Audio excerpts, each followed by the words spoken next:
Well, I've got Wilkie here on the podcast today. He's of the band I can't say it.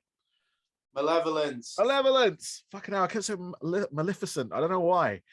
In my head, I've been like, I've got to get it right. It's Malevolence. It's Malevolent. I'll fucking get to it and nothing. Thank you for that, Wilkie. You are the bass player of the band. And you have a brand new album coming out on Friday, the 20th of May. It is called Malicious Intent. It is out via Nuclear Blast. So I've got the promo bit done. But let's find out a bit about the band, if that's all right. Because obviously you've been there from the start. You guys have been quite a tight unit for the last sort of, say, 10 years or so. Yeah. It's been the same dudes now for over 10 years, actually. I think maybe 13. Oh, fantastic. Oh, wow. Yeah. No, that's good. Yeah. Yeah, I mean, I sort of discount the last 2 years of nothing. It's like, yeah. But no, you guys, you're out of Sheffield in the UK. And I have heard your name batting around and stuff like that, because this is your third album, isn't it? Yeah, that's right. And you had an EP out a couple of years ago, as well as your releases go. But is this your first on Nuclear Blast? This is our first on Nuclear Blast, yeah. Yeah, and before that, you're on your own label, was that? We did, yeah. We just did our own thing, and we still are releasing a new album on our own label, just in the UK. Oh, okay, cool. So Nuclear Blast taking care of you, like European type. Yeah. Stuff. But UK, we've kept that kind of UK territory. That's amazing. Yeah. I love that because, before we started, when I was in a band, we had our own label as well. We did like our stuff sort of like very DIY, if you will, back then. So how have you guys found that? Like generally, obviously now you got Nuclear Blast kind of backing you up, so you've done all right on that front.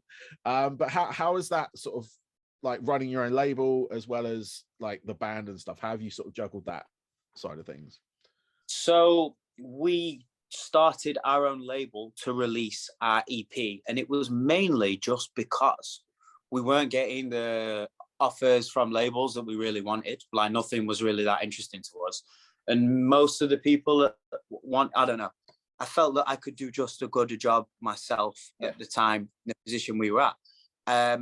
So basically that's what we did. And I think it just really comes from the attitude of like, why would I pay someone to do this when we can just like learn how to do it ourselves? Yeah. Which is what we did. We did the other side, self-released. That was myself and Charlie that ran the label.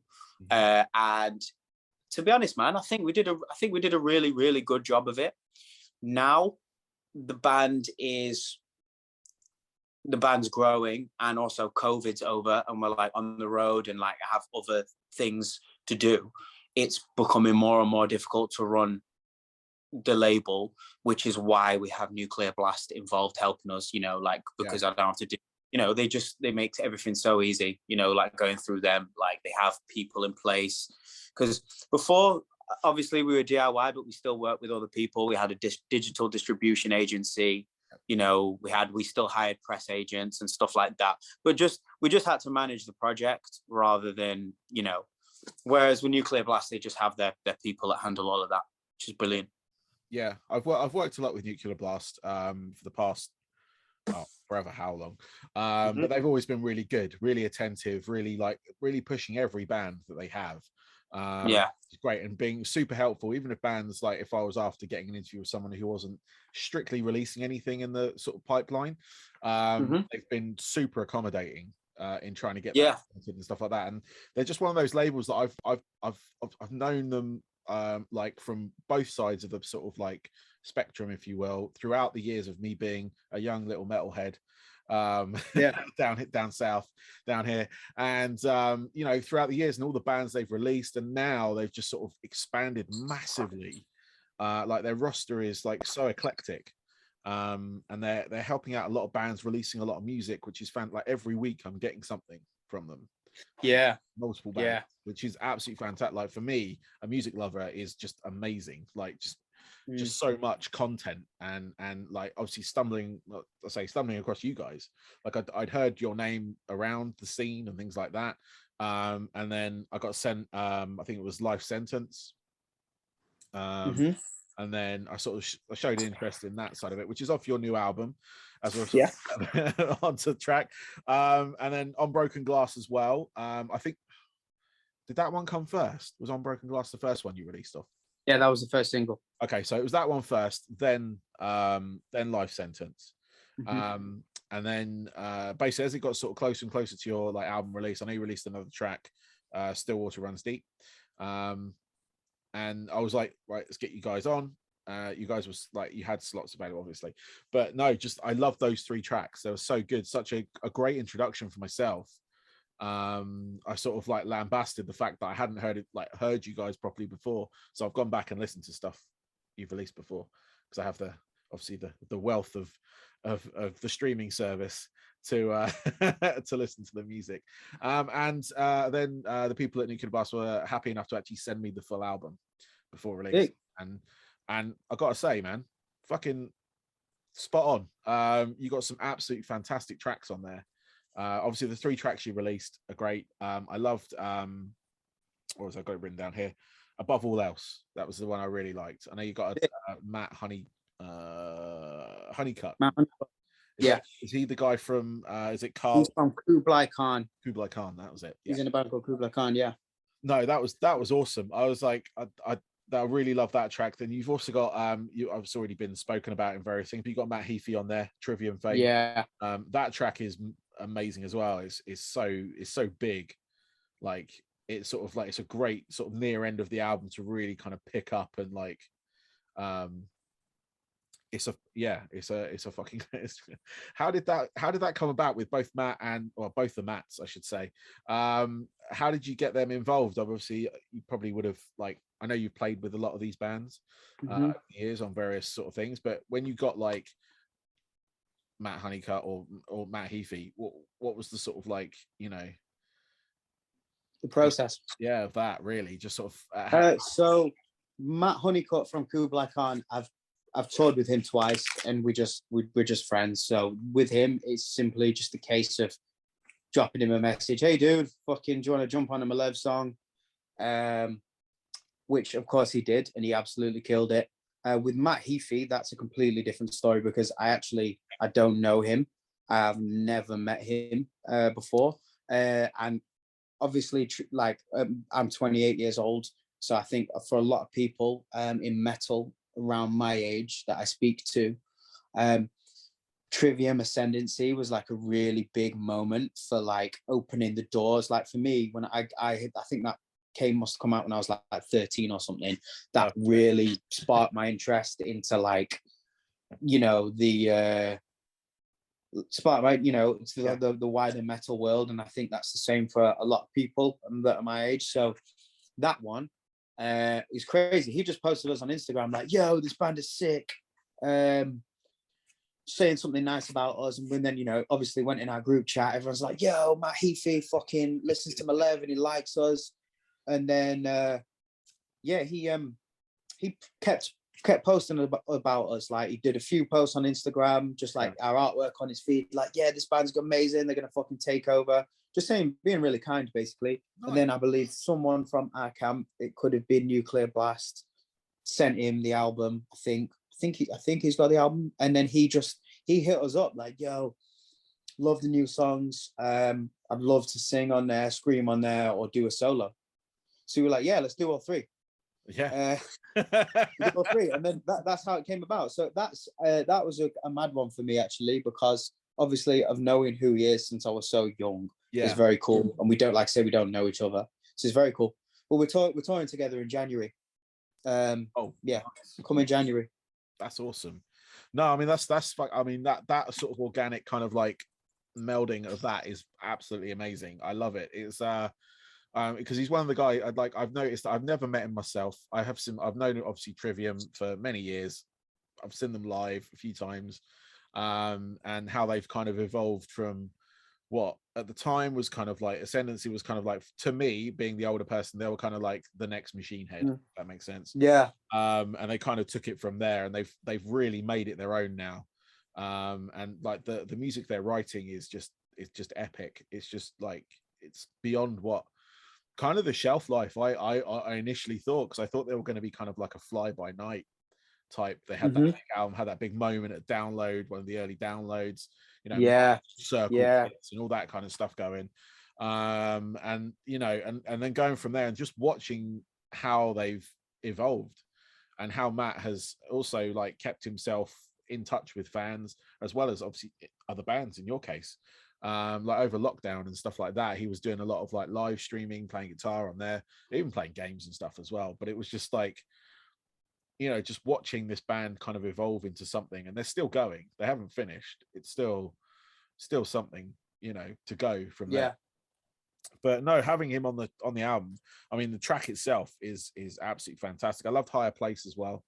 That is, I'll use the word again. That was epic. That one. But no, I mean, the album itself, like I say, it is fun. I really want to see how people react to it when it comes out on Friday. Hopefully this will be up around about then anyway, so people, you know, hopefully see this. Hopefully, you know, listen to it. But if they haven't listened to the album yet, jump off this and go listen to it.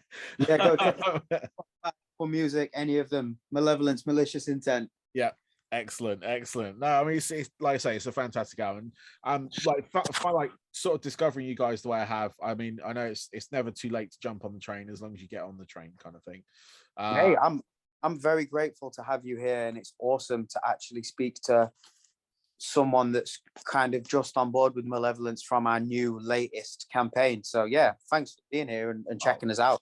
That's what we're trying to do, man. We're trying to reach new people like yourself. Yeah. So very, very much appreciated. No, I mean, you've got the quality is there. So as long as you hear it, you know, you get all the airplay. I mean, I'm sure I work for TotalRock as well. Do you? Yeah. Cool. So I'm sure a lot of the DJs on there will be playing tracks from it or have already played tracks from this. So and all that kind of stuff. I think Higher Place is the one for the radio. Yeah.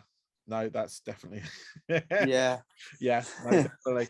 But yeah, no, I mean, like I said, like I work mainly on their social media side of things, just sort of looking after that. But I do have a show on there as well. But yeah, it's just sort of like, I'm sure because there's a lot of other like shows that are probably better catered. My show is sort of electronic and metal, if that makes sense. Sick. You know, sort of like cybergoth stuff. Kind of, yeah. And there's like bands out there that kind of mesh sort of more sort of big dance room type stuff, like drum and bass and metal and all that kind of stuff. T-shirt. Oh, cool. It's in front of me. But you know, there's new bands like Seething Akira and stuff like that I kind of play in. So but yeah, no, it's just yeah, no, I'm sure it'll get the thing. And you guys are you on any of the festivals this year or anything like that? Yeah, man, we're doing Bloodstock. We're headlining the second stage. Awesome. We are playing the second stage at Download on Saturday.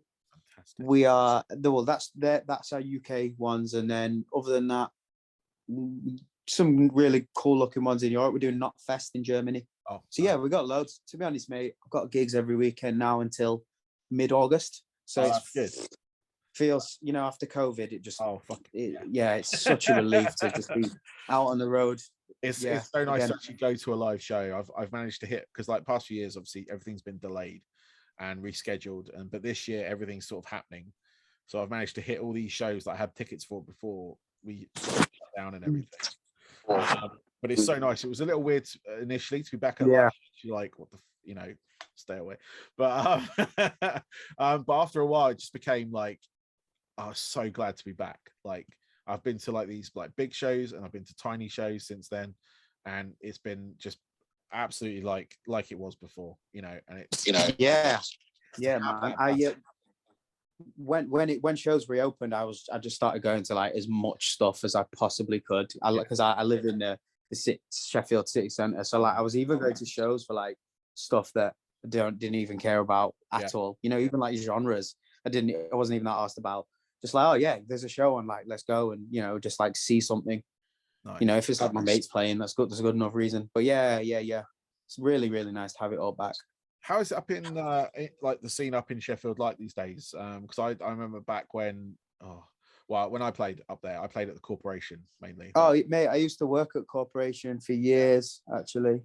A bunch of us did. So like I've spent many an hour in there. But for metal in Sheffield, it's actually pretty quiet. There's not it doesn't seem to me like in like the metal and hardcore kind of world, like the world that Malevolence comes from, doesn't seem like there's an awful lot happening. Like there's not loads of shows happening, but there is really good and successful bands from here. So like you could also say that it's sick. You know what I mean? Yeah.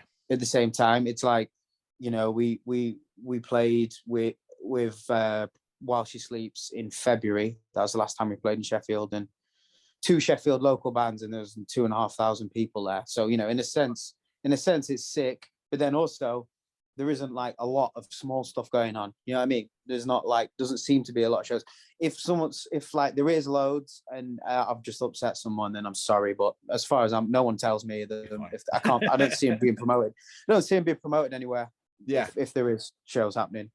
Yeah. No, that's calm. It's good to know. I mean, like I haven't been up that way for a while.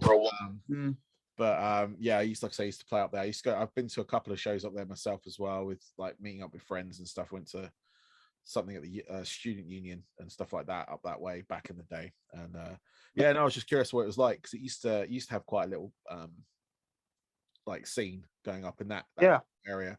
I was just curious there, but yeah, there's like a bit of an alternative vibe in Sheffield, I think. Definitely.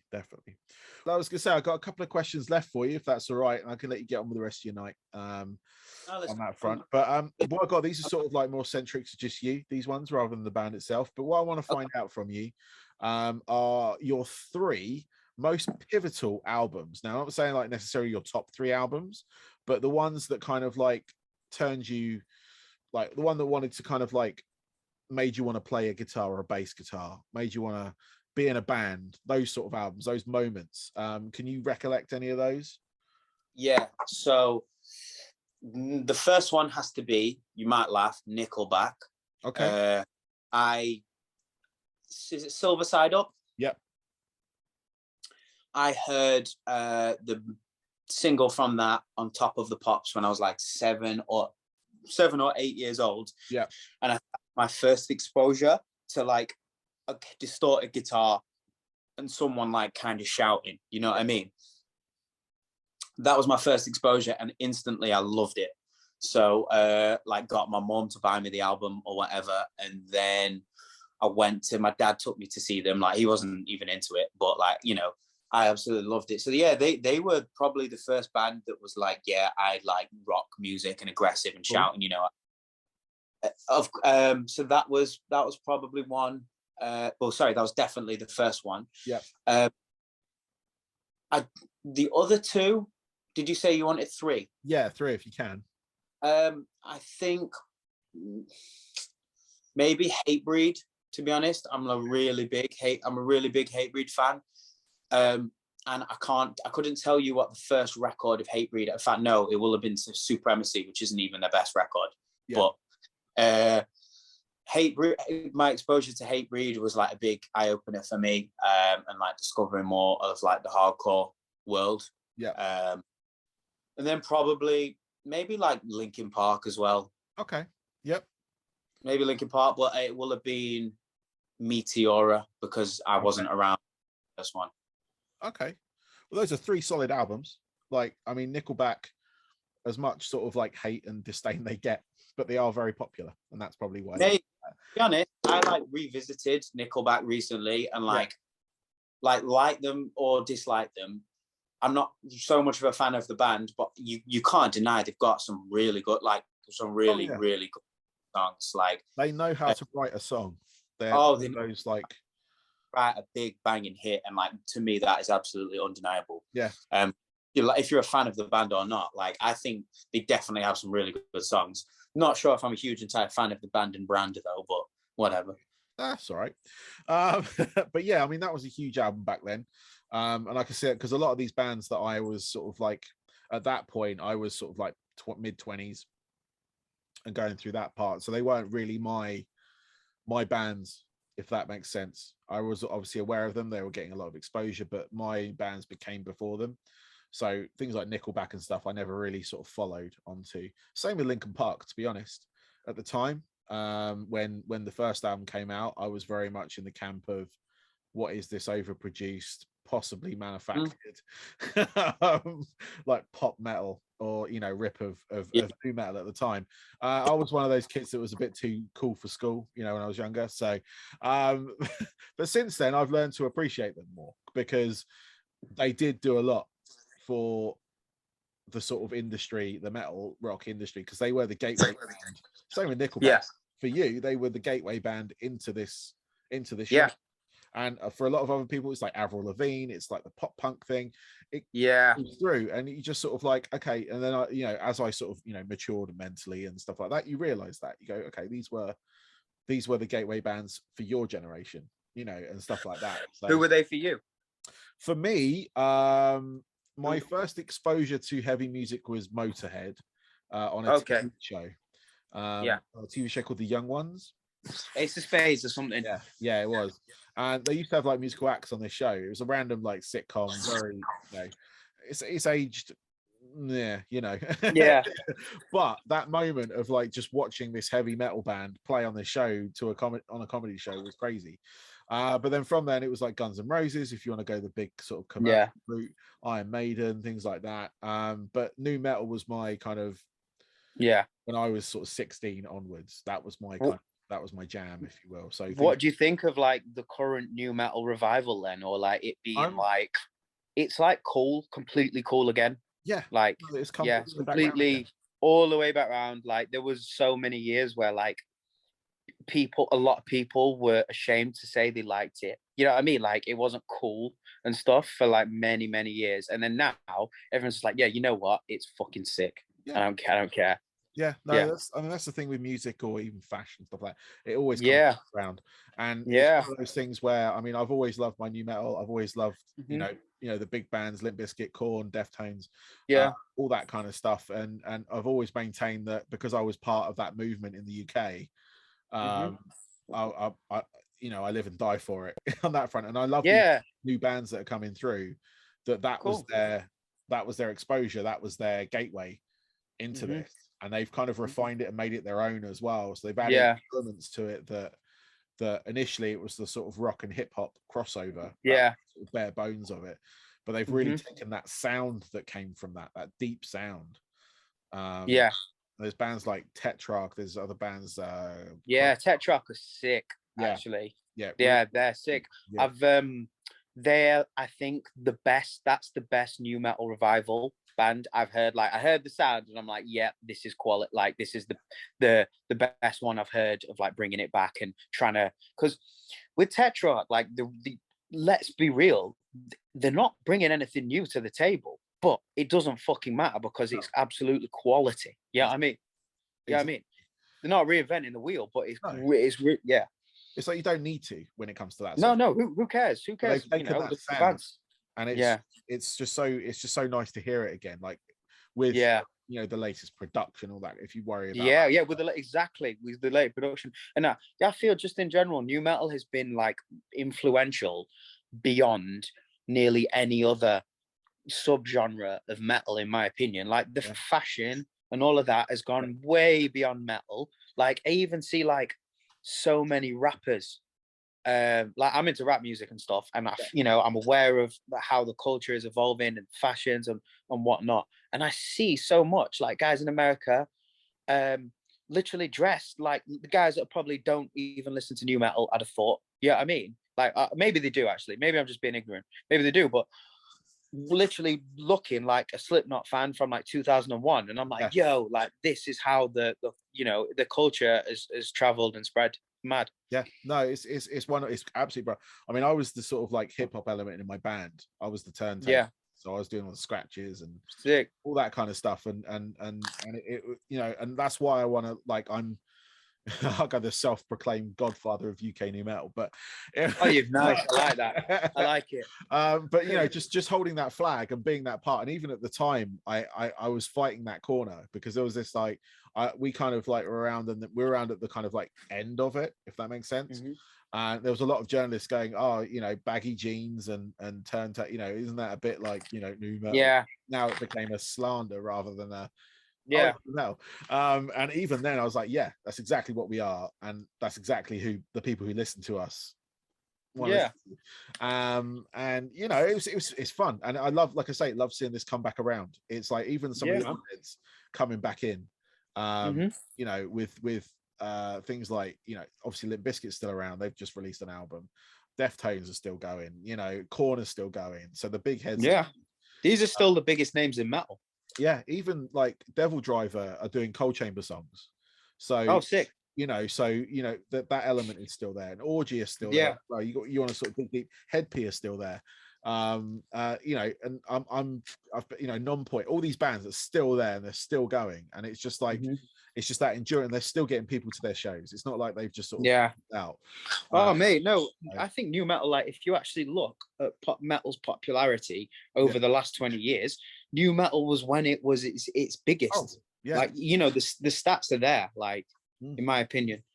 But who is there in like UK new metal then who have like really repped it in the past 20 years? Because I'll be honest, I can't actually think of that many names off the top of my head. Yeah, there wasn't many. Like what bands? There was a band called Vacant Stare.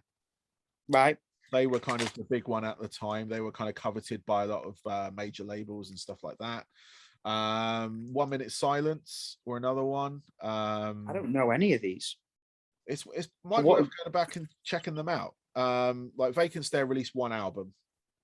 So when's this? What kind of era are we looking at? We're looking late 90s, early 2000s. Okay.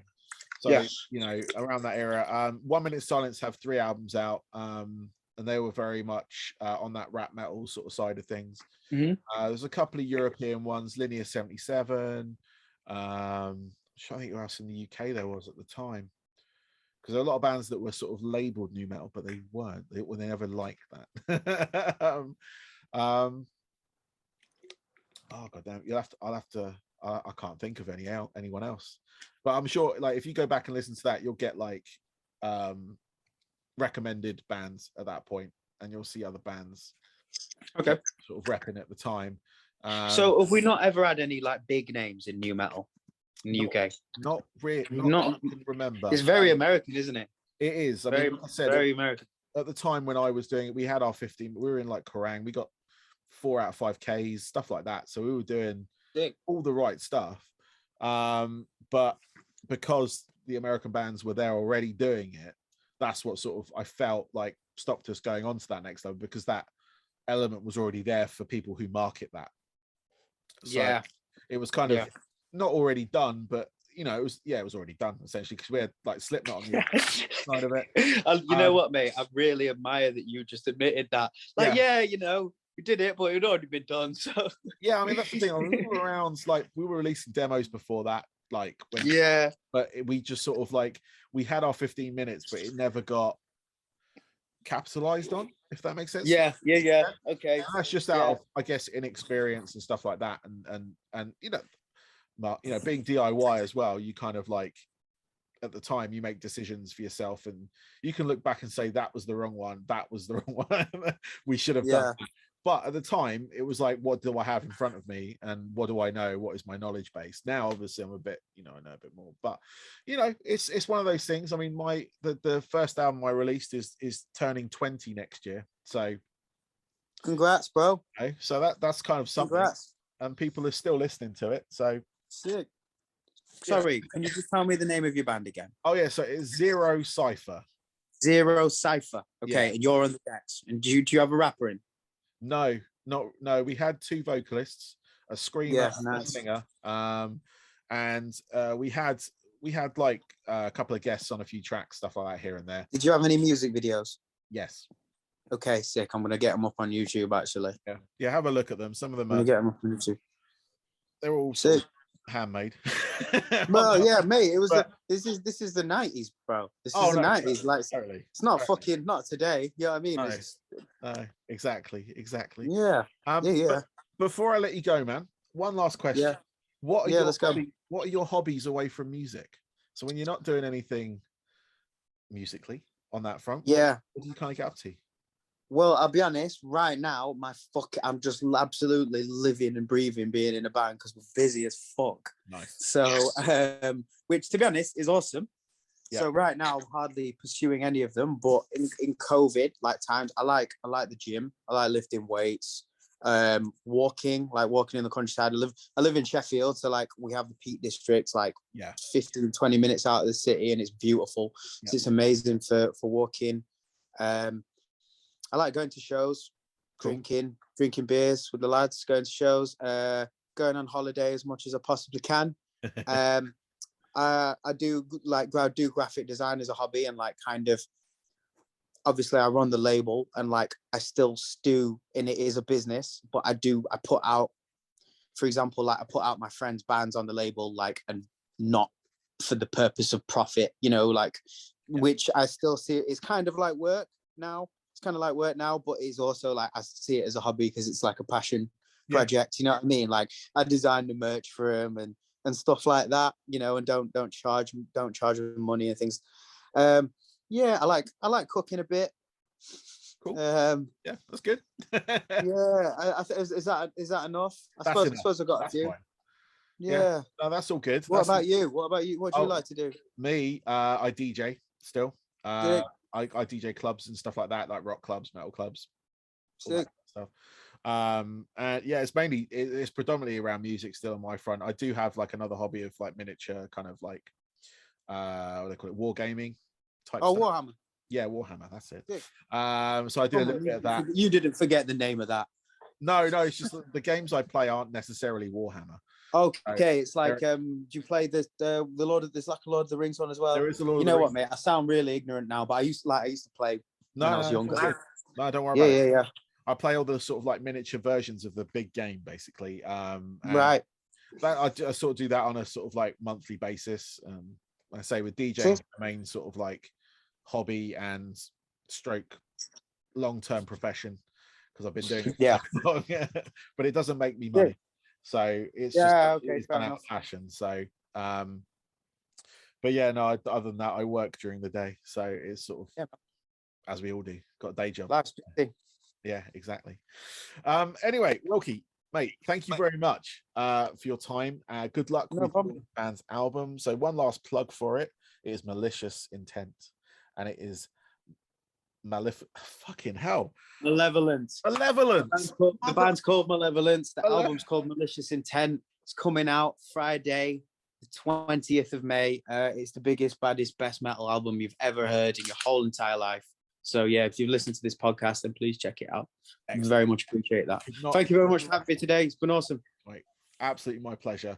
Have a fantastic rest of your evening, man, and good luck with everything. Yeah, you too, bro. Thank you. Thank you. See ya. Bye-bye.